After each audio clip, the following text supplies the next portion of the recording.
Hi friends, இந்த video நம்ம என்ன பார்க்க போகிறோம்னா women's premier league 2025 17th match Gujarat giants vs Delhi capitals. Already qualify ஆன டெல்லி கேபிட்டல்ஸும் குஜராத் ஜெயின்ஸ் ஆடுறாங்க. குஜராத் ஜெயின்ஸ் அப்ஸ் அண்ட் டவுன்ஸ்ன்ற மாதிரி தான் போயிருக்கு. அது காரணம் அவங்களோட டாப் ஆர்டர் சரியில்லை. பெத்மோனி ஒரு மேட்ச் ஸ்கோர் பண்ணாங்க, அவரை ஃபுல்லாக ஃப்ளாப்பு. போன மேட்ச் ஸ்கோர் பண்ணியிருக்காங்க. ஆஸ்கார்னர் கன்சிஸ்டண்ட்டாக ஆடினாலும் ஓரளவுக்கு அவங்களே நம்பி டீம் போக முடியாது. டாட்டின் நல்ல ஒரு பர்ஃபார்மன்ஸ் கொடுத்துருக்காங்க. ஸோ இருந்தாலும் அந்த ஹேர்லி டோல் அடுத்தான் தயானந்த் ஹேமலதா இந்த மாதிரி ரொம்ப இன்கன்சிஸ்டன்ட் பிளேயர்ஸ்னால அடி வாங்கியிருக்காங்க இந்த சீசனு.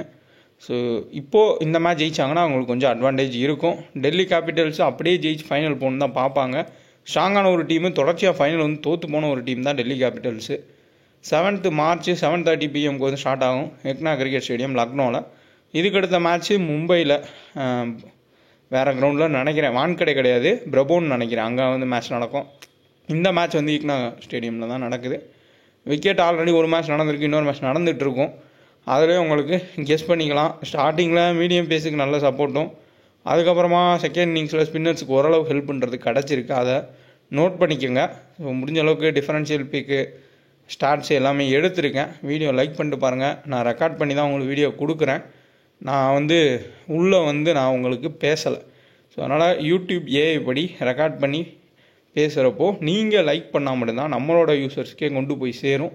இதான் நான் கன்சிஸ்டண்ட்டாக சொல்லிகிட்டு இருக்கேன். ஸோ லைக் பண்ணி சப்போர்ட் பண்ணுங்கள். அப்போ தான் மற்றவங்களுக்கு ஷோ ஆகும், அவங்களும் பார்த்துப்பாங்க. கண்டிப்பாக நம்ம கொடுக்குற வீடியோன்றது ஒருத்தரும் இல்லை 2 பேர்த்துக்கு கூட யூஸ்ஃபுல்லாக இருக்கும். கிட்ட கிராண்ட் லீக் போகிறதுக்கான வாய்ப்புன்றது அதிகமாகவே இருக்கும். அப்படி தான் இந்த சாம்பியன்ஸ் ட்ராஃபி போயிருந்துச்சு. நம்மளோட எல்லா வீடியோஸும் நீங்கள் செக் பண்ணி பார்த்தா அந்த ட்ரெம் கார்ட் பிக்கு, கிராண்ட் லீக் பிக்கு எல்லாமே தனித்தனியாக கொடுத்த போய் மோஸ்ட்லி கிளிக்காக இருந்துச்சு. ஸோ நிறையா பேர்த்துக்கு அது தெரியும். ஸோ அதனால தான் சொல்கிறேன். பேட் பால் ஒன் ஆப்பு ஜிஎஸ்டியும் கிடையாது, டிடிஎஸும் கிடையாது. இதில் நீங்கள் நிறையா ஆப்போட நேம்லாம் சொல்லி கமாண்டில் போடுறீங்க. ப்ரோ டிடிஎஸ் இல்லைன்றீங்க, டிடிஎஸ் இருக்குது, அப்புறம் இந்த ஆப்பில் அந்த பிரச்சனை இருக்குது, இந்த பிரச்சனை இருக்குதுன்னு சொல்கிறீங்க. பட்டு நான் 100% உறுதியாக சொல்ல முடியும்னா பேட் பால் ஒன் ஆப்பில் ஜிஎஸ்டியும் கிடையாது, டிடிஎஸும் கிடையாது. அதுக்கு நான் உங்களுக்கு சிம்பிளாக சொல்லணும்னா, நீங்கள் ஒரு 100 ரூபாய் ஜெயிக்கிறீங்கன்னா உடனே வித்ட்ரா பண்ணி கூட பாருங்கள். உங்களுக்கு டிடிஎஸ் பிடிக்க மாட்டாங்க. அதேமாதிரி நீங்கள் டெபாசிட் பண்ணி பாருங்கள், ஜிஎஸ்டியும் பிடிக்க மாட்டாங்க. ஏன்னா இந்த ஆப்போட உண்மையவே ஓப்பனாக சொல்கிறேன். இந்த ஆப்பை பெரிய யாரோ ஒருத்தவங்க வாங்கியிருக்காங்க. வாங்கி அவங்க லாபம் நோக்கம் இல்லாமல் ஜஸ்ட்டு ஆப்பை க்ரோத் பண்ணுன்ற ஒரு இதில் அவங்களோட ஓன் மணியில் தான் ரன் பண்ணிக்கிட்டு இருக்காங்க. அதனால தான் கிவ்அவே, கிராண்ட் லீக்ஸு, அதுக்கப்புறம் டிடிஎஸும் இல்லை, ஜிஎஸ்டி இல்லை, எந்த ரூலுமே இல்லை. டேரெக்டாக உங்கள் பேங்க்குக்கு வித்ட்ரா பண்ணிக்கலாம், டேரெக்டாக நீங்கள் ஜிஎஸ்டி இல்லாமல் இது பண்ணிக்கலான்னு கொடுத்துருக்காங்க. நான் அதை ஓப்பனாகவே சொல்லிட்டேன், இதுக்கு மேலே சொல்ல முடியாது. ஸோ அதனால் இன்ஸ்டால் பண்ணிக்கோங்க, 2K டோக்கன் ரெஃபரோட பயன்படுத்திக்கோங்க. இந்த பிரச்சனையே இல்லாமல் ப்ளே பண்ணணும்னா இந்த ஆப் பெஸ்ட்டான ஒரு ஆப்பு. கடைசியாக குஜராத்தும் டெல்லி ஆனா 2 மேட்ச்க்கான ஸ்கோர் கார்டு அனலைஸ் வந்து பார்ப்போம். ஒரு மேட்ச் இந்த சீசனு, இன்னொரு மேட்ச் வந்து முன்னாடி சீசன். இந்த ரீசன்ட் ஃபார்மில் உங்களுக்கு சஃபாலி வர்மா நல்ல ஃபார்மில் தான் இருக்காங்க. அந்த 2 மேட்ச்சுமே நீங்கள் பாருங்கள், சஃபாலி வர்மா சூப்பராக ஸ்கோர் பண்ணியிருக்காங்க. போன சீசனில் நடந்த மேட்சும் இந்த சீசனில் நடந்த மேட்சும். ஜெஸ் ஜான்சன் ரீசன்ட் ஃபார்ம் அருமையாக இருந்திருக்கு, விக்கெட்ஸும் எடுத்திருக்காங்க. Cough 2 wicket. ஸோ எப்போல்லாம் வந்து குஜராத் ஜெயின்ஸுக்குள்ளே ஆடுறாங்களோ அப்போல்லாம் காஃப் 2 விக்கெட்டுன்ற மாதிரி எடுத்திருக்காங்க. போன மேட்ச் விக்கெட் எடுக்கலை. இதில் இம்பார்ட்டன்ட் கீ என்னென்னா பாரதி ஃபுல் மாலி. ஸோ அவங்க யாருமே பிக் பண்ண மாட்டாங்க அவங்கள. ஆனால் அவங்க 2 மேட்ச்சுமே டெல்லிக்கு எதிராக சிறப்பாக ஆடிருக்காங்க. அதையும் நீங்கள் நோட் பண்ணணும். சப்போஸ் இந்த தயானந்த் ஹேமலதா தான் தொடர்ந்து ஃப்ளாப் ஆகிறதுனால அந்த இடத்துல பாரதி ஃபுல் மாலியை கொண்டு வந்தால் கூட ஒரு கிளிக் ஆகலாம். ஒரு 8%, 5% அதுக்குள்ளே தான் வந்து எடுத்திருப்பாங்க. ஸோ அதுக்காண்டி சொல்கிறேன் ஸ்கோர் கார்டை வச்சு. தனுஜா கன்வர் நல்ல ஒரு ஃபார்மில் இருக்காங்க, கன்சிஸ்டண்ட்டாக விக்கெட்டும் எடுத்திருக்காங்க. டெல்லிக்கு எதிராகவும் இப்போ ரீசெண்டாகவும் எல்லா மேட்ச்சுக்கு எதிராகவும் விக்கெட்ஸ்ன்றது எடுத்துகிட்டு இருக்காங்க. அதுவும் முக்கியமான பாயிண்ட்டு. சேம் மின்னு மணியும் ஒரு லோ பர்சன்டேஜ் பிக்கு, அவங்களும் அப்பப்போ கிடைக்கிற சான்ஸில் விக்கெட்ஸ் எடுத்திருக்காங்க. ஸோ இதான் வந்து ஸ்கோர் கார்டு. கடைசியாக நடந்த 2 மேட்ச் இன் பிட்வீன் ஆனது. ஸோ இதை வந்து நோட் பண்ணி மைண்டில் வச்சுக்கோங்க. நீங்கள் டீம் போடுறப்போ கொஞ்சம் யூஸ்ஃபுல்லாக இருக்கும். பிளேயிங்கில் ஒன்று வந்து பார்க்கலாம். மெக்லானிங்கு, ஷஃபாலி வர்மா, அடுத்தா ஜெனிமா ரோட்ரிஸு, சதர்லாந்து, காஃபு, அடுத்தா வந்து ஜெஸ் ஜான்சனு, இங்கே சாரா பிரியூஸு, அடுத்து நிக்கி பிரசாத், ஷீகா பாண்டே, மின்னுமணி, அடுத்தா ஷாரணி. ஸோ இதான் இவங்களோட ஒரு playing eleven. Arundhati Reddy play பண்ணலாம்.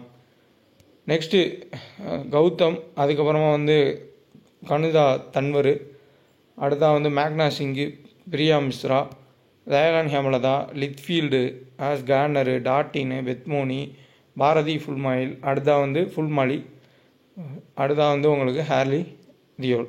ஸோ இதான் வந்து இவங்களோட பிளேயிங்களோட இருக்கும். ஸோ உங்களுக்கு புரியணுன்றக்காண்டி தான் நான் அப்படியே கிடச்ச லைன் அப்போ அப்படியே செட் பண்ணியிருக்கேன் தமிழ் நேமில். ஸோ தனியாக ஃபோட்டோ நான் வந்து உமன்ஸ் மேட்ச்சுக்கு வைக்கிறப்போ நீங்கள் என்ன சொல்கிறீங்கன்னா பேர் தெரிய மாட்டேதுன்னு சொல்கிறீங்க. அதனால் நானே சர்ச் பண்ணி கிடச்சதை எடுத்து அப்படியே வச்சுட்டேன். இப்போ தமிழ்லேயே இருக்குது, இன்னும் புரியும் நிறையா பேர்த்துக்கு தெளிவாக. அதுக்காண்டி தான் எடுத்திருக்கேன். இல்லாட்டி நானே ஃபோட்டோ செட் பண்ணிடுவேன். அதே வந்து நான் தெளிவுபடுத்திடுறேன். இப்போது லேர்னிங்னு பார்த்தோம்னா கன்சிஸ்டண்ட்டாக ஆடிருக்காங்க. ஆனால் சம்டைம்ஸில் ஏர்லியாக விக்கெட்டையும் கொடுத்துருக்காங்க. எப்படின்னா கன்சிஸ்டண்டாக 20 ரன் 30 ரன் ஆடுறது, அப்புறம் அடுத்த மேட்ச்சில் பார்த்தோம்னா ஏர்லியாக டக் அவுட் ஆகிட்டு போகிறதுன்னு நடந்திருக்கு. இதே மெக்லானிங்கு நல்ல ஃபார்மில் ரிதமில் இருக்கக்கூடிய பவுலர்ஸ் போகிறப்ப தொடச்சி அவுட் ஆகி நம்ம பார்த்துருக்கோம். இப்போ ஏன் அந்த இடத்துல முக்கியமாக சொல்கிறேன்னா இவங்க கனுஜா தன்வர் வந்து லெஃப்ட் ஆர்ம் ஆர்த்தடாக்ஸு கொஞ்சம் ஸ்ட்ரகிள் பண்ணுவாங்க ரைட் ஹேண்ட் பேட்டர்ஸை. கௌதம் ஸ்டெம் டு ஸ்டெம் போட்டு இன் ஸ்விங் அவுட் ஸ்விங் மாற்றி போடுறாங்க. ஸ்மிருதி மந்தனாலேருந்து பெரிய பெரிய பிளேயர் வந்து கஷ்டப்படுறாங்க. டாட்டினுமே பாலை நல்லாவே மூவ் பண்ணுறாங்க. ஸோ இவ்வளோ அதிரடியான தொடக்கம் இருக்கப்போ கொஞ்சம் மெக்லானிங் அதுக்கப்புறம் சஃபாலி வருமா இயர்லி அவுட் ஆனாலும் ஆகலாம். பட் ரெக்கார்டு வைஸாக பார்க்குறப்போ சஃபாலி வருமாக்கு நிறையாவே இருக்குது. ஆனால் இவங்க இப்போ நல்ல ஃபார்மில் இருக்காங்க. அதனால் கொஞ்சம் 50-50ன்ற மாதிரி யோசிச்சு டீமுன்றதை செட் பண்ணுறது பெட்ரு. கண்டிப்பாக இந்த மேட்ச் வந்து ஜெனிமா ரோட்ரிஸு அதுக்கப்புறம் சதர்லாந்து காஃப்லாம் பேட்டிங் ஆடலாம். ஃபஸ்ட்டு பேட்டிங் எடுத்தாங்கன்னா காஃபுக்கே பேட்டிங் கிடைக்கும். அதேமாதிரி இந்த கிரவுண்டில் பவர் பிளேயில் பயங்கரமாக ஸ்விங் ஆகும். அதுக்கேற்ற மாதிரி உங்களுக்கு இங்கே பெத்மோனியை தவிர்த்து மீதி எல்லாருமே ரொம்ப ரொம்ப கஷ்டப்படுற பேட்டர்ஸ் தான். ஓப்பனிங்கில் லித்ஃபீல்டாக இருக்கட்டும், அதுக்கப்புறம் ஹேமலதா, நெக்ஸ்ட்டு ஹார்லி டியோலோ இல்லை பாரதி ஃபுல்மாலி யார் அனுப்பிச்சாலுமே கஷ்டப்படுவாங்க. இங்கே ஆஸ் கார்னருமே காஃபுக்கு கஷ்டப்படுறத பார்த்துருக்கோம். ஸோ காஃப் ஒரு பெஸ்ட்டான ஒரு கேப்டன் சாய்ஸாக இருப்பாங்க. மினிமம் ஒரு 2 விக்கெட் வரைக்கும் எடுக்கலாம். அதேமாதிரி ஆனபிளாஸ் அதெல்லாம் ஃபஸ்ட்டு பவுல் பண்ணால் டெத்தில் போடுவாங்க. ஸோ கொஞ்சம் இவங்களோட பேட்டிங் ஆர்டரை மாற்றி மாற்றி அனுப்புறதுனால கன்ஃபியூஸாக இருக்குது. ஏன்னா ஜெனிமா ரோட்ரிஸ் வரதில்லை, ஜெஸ் ஜான்சனை முன்னாடியே வந்து ப்ரொமோட் பண்ணுறாங்க. ஏர்லியாக விக்கெட் போனால் அவங்களும் அதை யூஸ் பண்ணிக்கிறாங்க. ஸோ ஓவரால் பார்த்தோம்னா ஜெஸ் ஜான்சன் 1 down வந்தால் அவங்க தான் பெஸ்ட்டு. ஏன்னா 4 overs பவுல் பண்ணிடுவாங்க, 1 down வருவாங்க, லெஃப்ட் ஹேண்ட் வேறு. அதனால் சேஃபான ஒரு கேப்டனாக நம்ம கன்சிடர் பண்ணலாம். அதுக்கப்புறம் ஆப்ஷன்ஸ்னால் உங்களுக்கு காஃபு ஆனபிளாஸ் அதெல்லாம் இவங்களாம் இருப்பாங்க. விக்கெட் கீப்பிங் செக்ஷனில் எந்த டவுட்டுமே இல்லை. பெத்மோனி தான் மோஸ்ட்லி எல்லோரும் ட்ரை பண்ணுவாங்க. ஏதாவது ஒரு சில டீமில் நீங்கள் ரிஸ்க் எடுக்கணும்னு நினச்சிங்கன்னா பெத்மோனி காஃபுக்கு அவுட் ஆவாங்கன்ற கான்செப்ட் போகிறப்போ நீங்கள் ஷாராப் யூஸில் ட்ரை பண்ணுங்கள். சப்போஸ் பேட்டிங் கிடச்சா ஒரு 2-3 4 அடிச்சு அதுக்கப்புறம் விக்கெட் கீப்பிங்கில் கொஞ்சம் க்ளவில் பாயிண்ட்ஸ் கிடைக்கலாம். அப்புறம் டிஃபரன்ஷியல் பிக்காக மாறுவாங்க. ஸோ அதுக்காண்டி ஒரு சில ஜிஎல்ஸில் மட்டும் ட்ரை பண்ணுங்கள். சேம் உங்களுக்கு 4 over கோட்டானா ஷீகா பாண்டே, அடுத்தா வந்து காஃபு, ஆனபிளாஸ் சதர்லாந்து, ஜெஸ் ஜான்சன். இதிலே 16 over முடிஞ்சிடும். மீதி இருக்கிறது தான் வின்மணி, அடுத்தா வந்து ஷாரணி, அப்படி இல்லாட்டி உங்களுக்கு அருந்ததி ரெட்டி வந்து பவுல் பண்ணுவாங்க. இதுதான் இவங்களோட கான்செப்ட்டு. எம்ஐயோட same concept. இங்கே 4 over கோட்டாவில் டாட்டின், அடுத்தா ஆஸ் கார்னரு, கனுஜா கன்வர், அடுத்தா வந்து உங்களுக்கு கௌதம். இதான் வந்து இவங்களோட கான்செப்ட்டு. மீதி இருக்க ஓவர்ஸை மேக்னா சிங்கும் பிரியா மிஸ்ராவும் கம்பைன் பண்ணி பவுல் பண்ணுவாங்க. அதில் பிரியா மிஸ்ரா இப்போ ரீசன்ட் ஃபார்ம் குறைஞ்சிருச்சு. ஸ்டார்டிங்கில் ஒரு 2 மேட்ச்சில் நல்லா விக்கெட் எடுத்தாங்க. இப்போ ரொம்ப கஷ்டப்படுறாங்க விக்கெட் எடுக்கிறதுக்கேவும். ஸோ சகல் டைப்பில் பவுல் பண்ணுறாங்க. ஸோ பேட்டரை தப்பு பண்ணால் விக்கெட்டு, அப்படி இல்லாட்டி கொஞ்சம் கஷ்டன்ற மாதிரி போயிட்டுருக்கு. குல்தீப் யாதவ் மாதிரி ரொம்ப திருப்பலை, அதையும் வந்து நம்ம நோட் பண்ணணும். தனுஜா கன்வர் கன்சிஸ்டன்ட் விக்கெட் டேக்கரு, பயங்கரமான ஒரு ஃபார்மில் இருக்காங்க. சூப்பராக விக்கெட் எடுக்கிறாங்க. உங்களுக்கு இங்கேயுமே ஜெஸ் ஜான்சன் தவிர்த்து மீது எல்லாருமே ரைட் ஹேண்ட் பேட்டரு, மிகப்பெரிய ஒரு கீ. ஸோ பாயிண்ட்ஸுன்னு பார்த்தோம்னா மெக்லானிங் ஒரு 20-25 ரன் வந்து ஆடலாம். அதுக்கு மேலே ஓப்பனிங்கில் ஸ்விங் ஆகிறதுனால கட் பண்ணி ஆடுறது கொஞ்சம் கஷ்டமாக இருக்கும். சஃபாலி வருமா பேட்டை வீசுகிறாங்க, லக்கு தான் எல்லாமே. ஜெனிமா ரோட்ரிக்ஸு சப்போஸ் ஏர்லி விக்கெட்ஸ் போனால் கேம் எடுத்துகிட்டு போனால் ஃபஸ்ட்டு பேட்டிங்கில் ட்ரை பண்ணலாம். செகண்ட் பேட்டிங்கில் ப்ரெஷர் ஆகி அவுட் ஆகிறதும் இல்லாட்டி 2 சான்ஸ் விட்டாங்கன்னா மூவ் ஆன் ஆகி போவாங்க. ஆனபிளாஸ் தான் காஃபு, அதுக்கப்புறம் ஜெஸ் ஜான்சன் கன்சிஸ்டண்ட்டாக இந்த மேட்ச்லேயும் சரி இதுக்கப்புறம் வர மேட்சஸ்லேயும் சரி பாயிண்ட்ஸ் எடுப்பாங்க. மினிமம் 40 பாயிண்ட்ஸுக்கு மேலே. Best captain choice. டிஃபரன்ஷியல் பிக்ஸாக நீங்கள் வேணால் இன்னும் பண்ணியே ட்ரை பண்ணி பாருங்கள். டெத்தில் போகிறதுக்கும் சான்ஸ் இருக்கும். ஷீகா பாண்டே மினிமம் 1 or 2 விக்கெட்ஸ் எடுத்துடுறாங்க. பாலை மூவ் பண்ணுவாங்க. ஒன்று காஃபு, அப்படி இல்லாட்டி ஷீகா பாண்டே. யாருக்காச்சும் ஹார்லி டோல் விக்கெட்டு, ஹேமலதா விக்கெட்லாம் கிடைக்கலாம். அதையும் நோட் பண்ணிக்கோங்க. லித்ஃபீல்டு சேசிங்கில் பெஸ்ட்டு பிளேயர், ஃபஸ்ட்டு பேட்டிங்கில் ஃப்ளாப் ஆகக்கூடிய பிளேயர். ரொம்ப ரிஸ்க் எடுப்பாங்க, அதனாலே அவுட் ஆவாங்க. இதே சேசிங்னா ரன் தெரிஞ்சு ரொட்டேட் பண்ணி போயிடுவாங்க.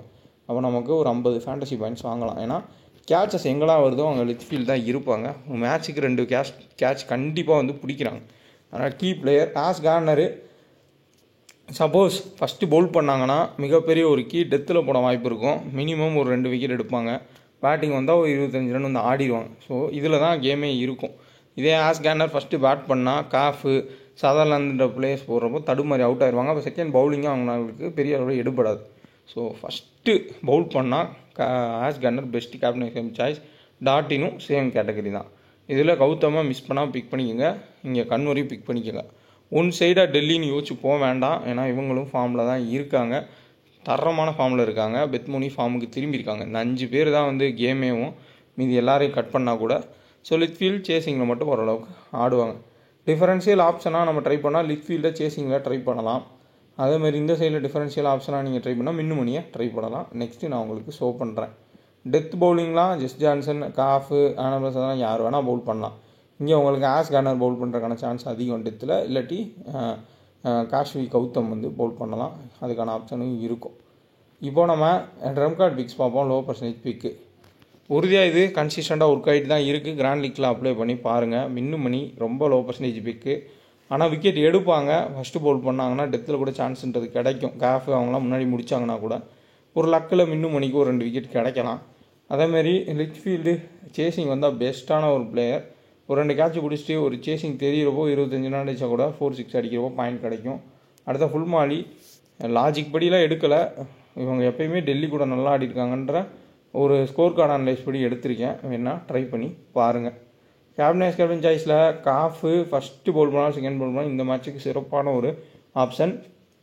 ஜெஸ் ஜான்சன் மேலே வராங்க அப்படின்னா உங்களுக்கு காஃபை கூட நீங்கள் அதுக்கப்புறம் தேர்ட் ஆப்ஷனாக கூட எடுத்துக்கோங்க. ஆஸ் கேனர் ஃபஸ்ட்டு பவுல் பண்ணாங்கன்னா மிகப்பெரிய கீ. டாட்டின் சூப்பரான ஒரு ஆப்ஷன். ஆனபிளாஸ் அதில் வந்து ஒரு ஆப்ஷன் தான்.